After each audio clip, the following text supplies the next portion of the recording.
order to communicate to the patient the results, and I think to make the life of the patient easier as well, it would be good to have all the imaging techniques in one center, because then the patient doesn't need to go to different places to do the imaging techniques. And all the information that those imaging techniques give us,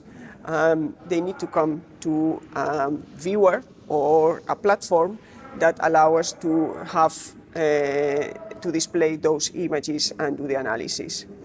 Of course, that not all the cardiologists are knowledgeable on imaging techniques or multimodality imaging, and it may be difficult for some specialists to explain the images to the patient or to interpret themselves the images, and they rely much more on the report. And that's still very frequently done. In my case,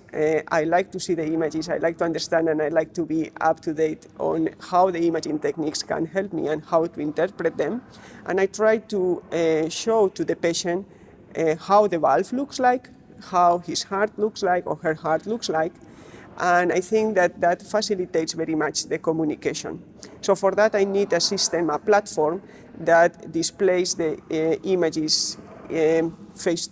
or side by side, for example, comparing the CT with the echo, or that I can have a quick access to all those imaging techniques.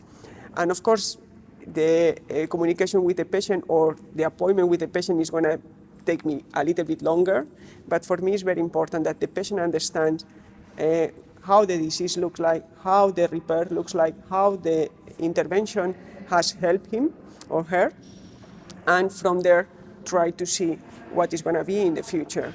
Because sometimes we forget the side of the patient, and the patient is very much relieved if there is an explanation that can understand what can happen in the future in order not to be scared and to be the main driver of his or her body and knowing where it's going. So I think that that's important, to have a system that we can access all the imaging modalities and interpret them and understand also what the report that the radiologist or the cardiologist indicates. So what is the correlation between that report and what we see on the images?